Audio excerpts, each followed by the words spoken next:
सध्याच्या ना तरुण मुलांना म्हणजे तुम्ही या लहान वयोगटामधल्या मुलांना घडवताय, पण थोडंसं ना 18-20 वर्षाच्या मुलांना सुद्धा ना कळतच नाही काय करावं, कारण इतकं सगळं त्यांना दिसत असतं ना. मग अशा वेळेला त्यांना कुठेतरी पर्पज माहीत नसतं, त्यांचं गोल माहीत नसतं काय आयुष्यात करावं.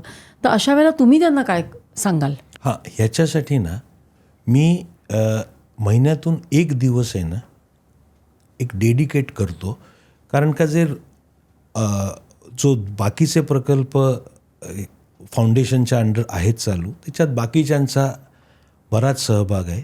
पण इथे मी माझ्या वैयक्तिक आयुष्यातले जे अनुभव आहेत त्याच्यानुसार मी तरुण पिढीला, म्हणजे जी काही मुलं थोडी, आजकालची तरुण पिढी इतकी प्रेशराइज्ड आहे ना, कन्फ्यूज्ड आहे, प्रेशराइज आहे. म्हणजे आईवडिलांचं प्रेशर आहे, तू हेच कर, त्याला त्याच्यात आवड नसते पण तरी तो ते करतो आणि मग एका स्टेजला येऊन फ्रस्ट्रेट होतो.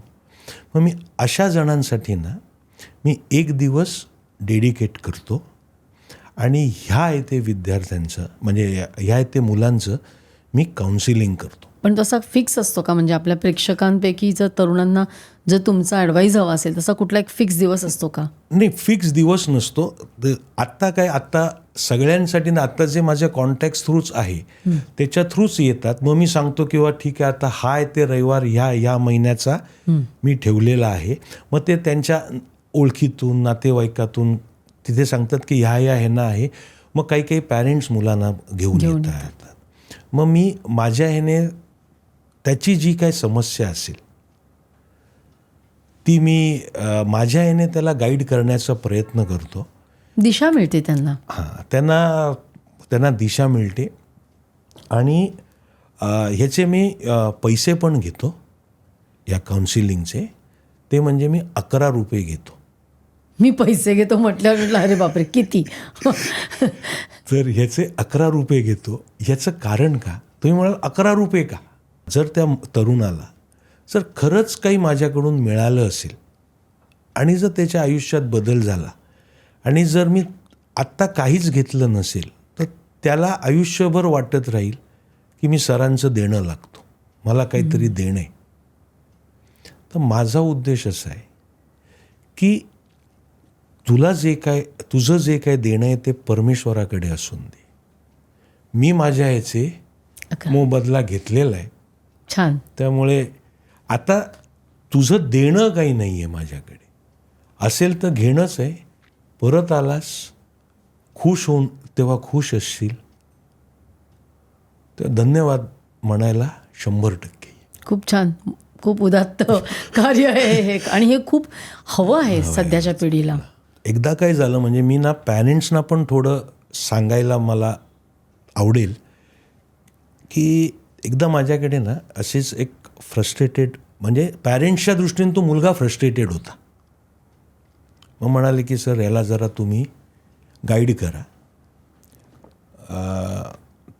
तर मी म्हटलं ठीक आहे, तुम्ही बाहेर थांबा, मी याच्याशी एकट्यात बोलतो.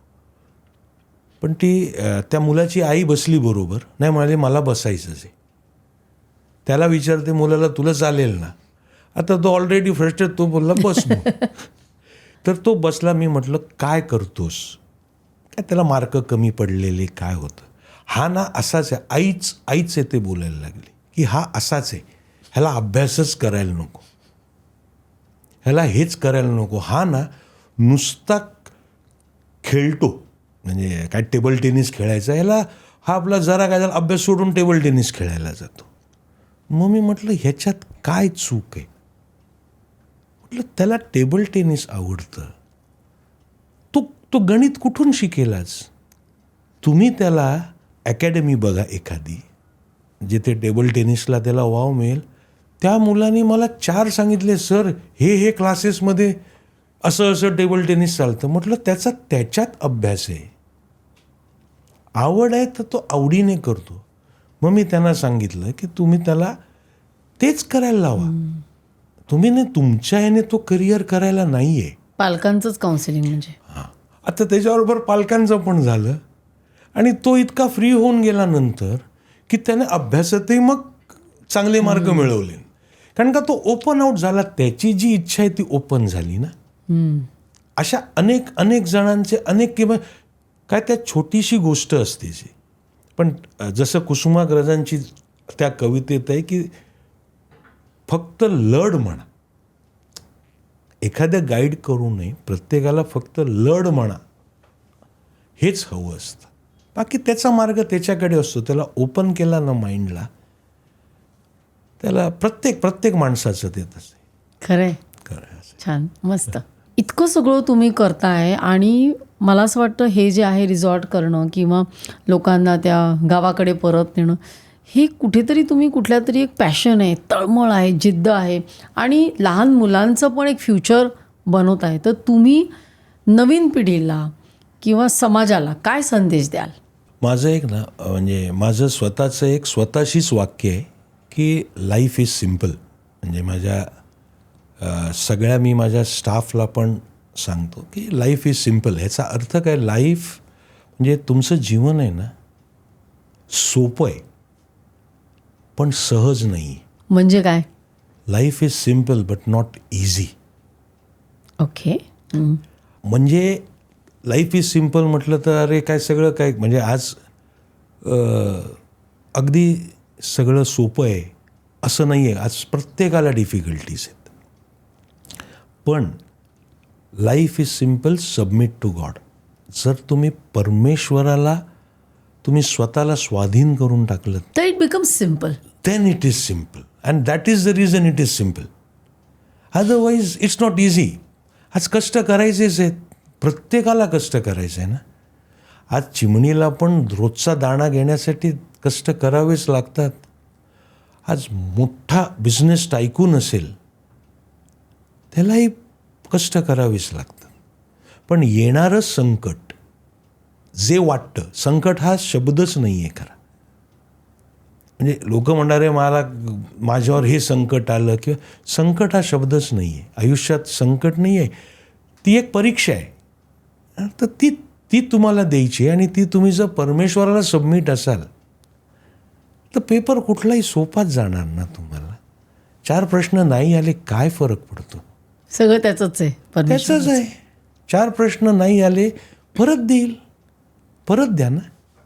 तुमचं आयुष्य कसं आहे, तुम्ही म्हणजे असं आहे की तुम्ही एक क्रिकेट खेळताय. समजा तुम्ही बॅट्समन आहात, समोरून बॉल येणार आहे, तुम्ही ह्या बॉलला 6 मारलीत, पुन्हा दुसरा बॉल येणारच आहे ना. तुम्ही दुसऱ्या बॉलला बोल्ड झालात, परत तिसरा बॉल येणारच आहे ना. You keep on playing. तुम्ही आयुष्याची ना अप डाऊन्सची पण मजा घ्या. ती तुम्ही कधी घेऊ शकता जर तुम्ही परमेश्वरावर स्वतःला सोपवून दिलं असेल तर. If you are submitted to God, your life is simple. And life is simple, submit to God. कशामुळे होईल? You submit to God. If you submit to God, your life is simple. वा, खूप छान फिलॉसॉफी आहे. मला पण आधी कळलं नाही. Life is simple but not easy. आणि हे सगळं इंटू ब्रॅकेट आहे, त्याच्यावर सोपवा सगळं. Submit to God. त्याच्याशिवाय नाही, परमेश्वराशिवाय काही नाही हो. खूप छान. ऑन दिस नोट खूप मोठं तुम्ही काही सांगितलं आणि ते मोठं होतं पण ते खूप सिम्पल होतं किंवा सिम्पल होतं पण मोठं होतं खूप. असं हे मला आवडलं. तुम्ही इथे आलात त्याबद्दल खूप खूप धन्यवाद. आणि तुम्ही इतका सुंदर प्रेक्षकांना आपल्या छान जाता छान मार्गदर्शन केलं. Thank you so much. नाही, धन्यवाद. तुम्ही मला इथे बोलवलं आणि मला व्यक्त व्हायची संधी दिलीत, त्याच्याबद्दल तुमचे मनापासून आभार. आणि खूप छान वाटलं इथे येऊन. धन्यवाद. ही क्लिप जर तुम्हाला आवडली असेल तर संपूर्ण पॉडकास्ट बघण्यासाठी सर्व काही चॅनलवर जा आणि या क्लिप चॅनलला सबस्क्राईब करायला विसरू नका.